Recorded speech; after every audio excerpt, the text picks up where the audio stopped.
Hello बच्चों, चलिए प्रश्न को पढ़ते हैं। किसी जांच की तरंग दैर्ध्य उसके द्वारा कुछ विस्तार में जांच की जा सकने वाली संरचना के आकार की लगभग माप है।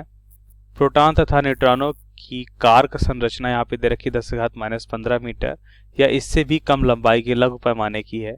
इस रचना का सर्वप्रथम 1970 दशक के प्रारंभ में एक रेखीय त्वरित्र से उत्पन्न उच्च ऊर्जा इलेक्ट्रॉन के किरण पुंजों के उपयोग द्वारा सैनफोर्ड संयुक्त राज्य अमेरिका में जांचा गया था। इन इलेक्ट्रॉन किरण पुंजों की ऊर्जा की कोटि का अनुमान लगाइए। इलेक्ट्रॉन का विराम द्रव्यमान हमें दे रखा कितना है, 0.511 मेगा इलेक्ट्रॉन वोल्ट है। तो इस प्रश्न को समझने के लिए सबसे पहले प्रश्न की मुख्य अवधारणा को समझेंगे। तो हम यहाँ पे लिखते हैं मुख्य अवधारणा। तो हम यहाँ पे देखते हैं आइंस्टीन का ऊर्जा समीकरण क्या है। आइंस्टीन का ऊर्जा समीकरण या ऊर्जा द्रव्यमान समीकरण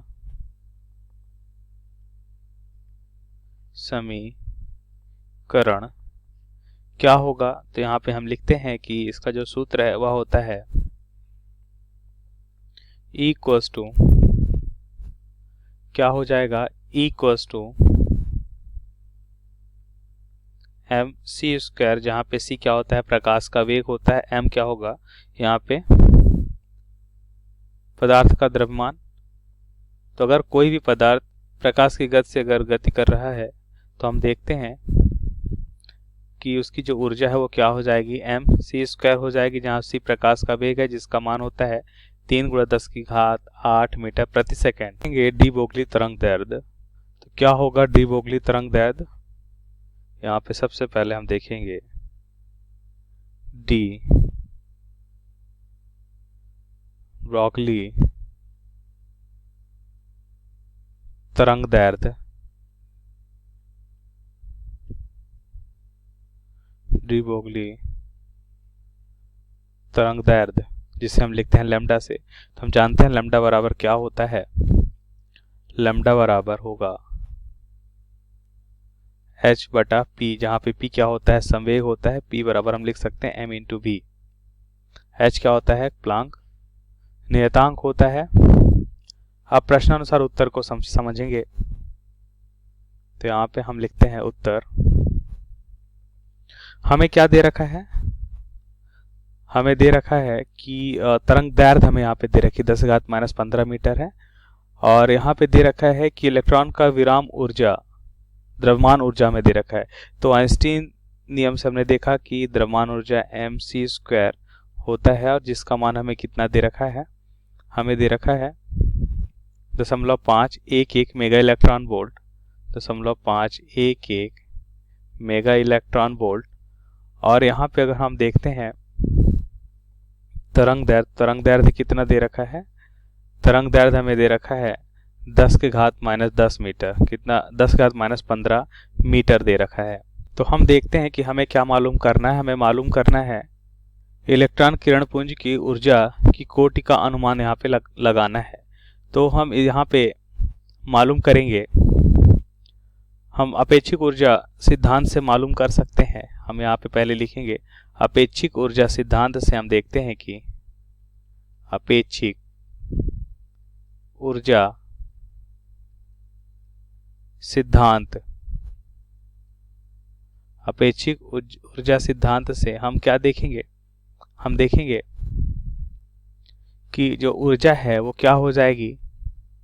अगर कोई भी कण गति करता है तो हम उसके लिए देखते हैं तो संवेग के कारण ऊर्जा हो जाएगा, जिसे हम लिख सकते हैं p² × c² प्लस हम देखते हैं हमें कौन सी ऊर्जा दे रखी है, हमें इलेक्ट्रॉन की विराम ऊर्जा भी दे रखी है, तो यह भी साथ में ऐड होगा। तो यहाँ पे लिखेंगे हम m0 c² या m0 c² का होल स्क्वायर। इसी तरह इसे भी हम लिख सकते हैं p × c का होल स्क्वायर। अब हम इसे हल करें तो यह हो जाएगा E² बराबर p², यहाँ पे मान लिख लेते हैं।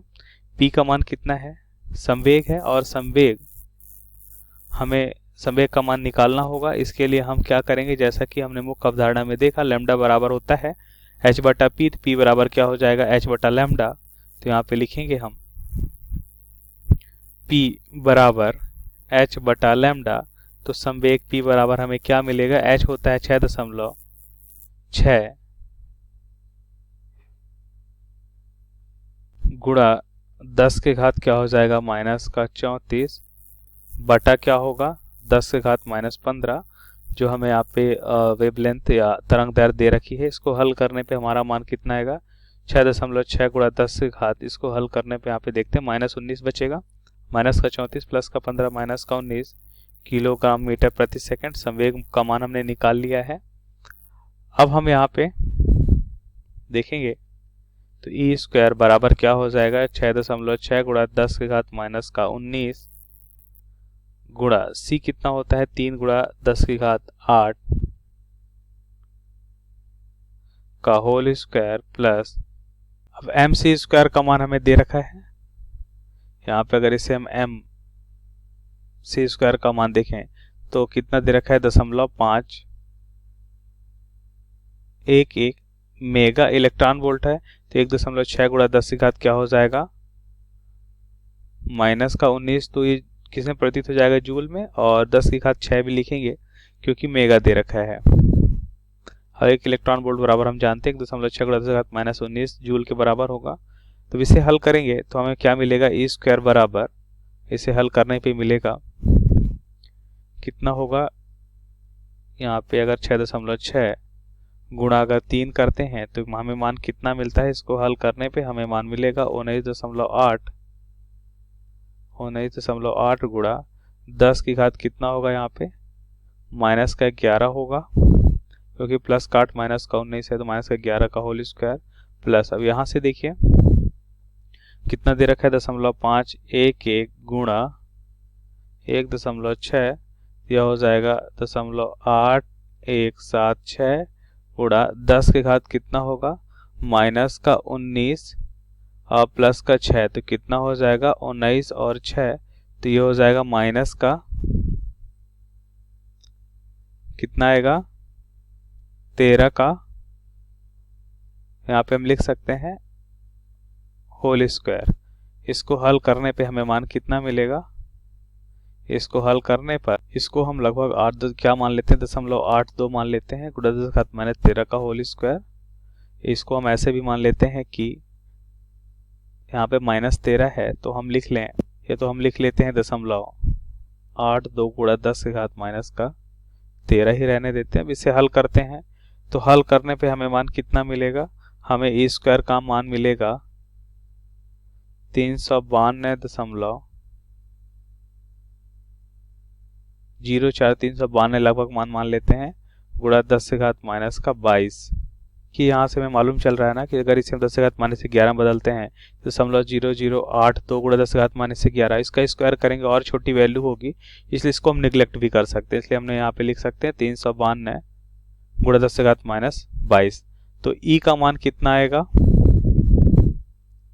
यहाँ पे ई का मान हमें मिलेगा अंडर रूट कितना होगा 392।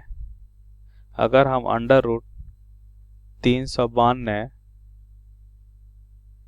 गुणा 10 के घात -22 है, तो यहाँ से अगर हम देखें तो हमें मान क्या मिलेगा, ई बराबर मिलेगा 392। इसका मतलब हो जाएगा 19.79 गुणा 10 के घात -11 जूल। इसे हम और क्या लिख सकते हैं, ई बराबर लिख सकते हैं 1.9, इसको 8 लिख लें, और इसको यहाँ पे अगर 9 लिखा है तो यहाँ पे माइनस का 10 जूल हो जाएगा। इलेक्ट्रॉन वोल्ट में भी लिख सकते हैं, तो 1.98 बटा क्या करेंगे 1.6 गुणा 10 के घात माइनस का 19, और ये -10 पहले से ही है, तो अभी इसे हम बदल लेंगे इलेक्ट्रॉन वोल्ट में। 1.6 गुणा 10 के घात -19 हमने यहाँ पे भाग दिया, तो ये हमारा हो जाएगा 1.24, कितना हो जाएगा इसका मान 1.24 गुणा 10 की घात 9 इलेक्ट्रॉन वोल्ट। तो ये हमारे प्रश्न का सही उत्तर होगा, इलेक्ट्रॉन वोल्ट में ये उत्तर है। और जूल में देखेंगे तो ये हमारा आंसर हो जाएगा। तो आशा करते हैं आपको समझ आया होगा। धन्यवाद।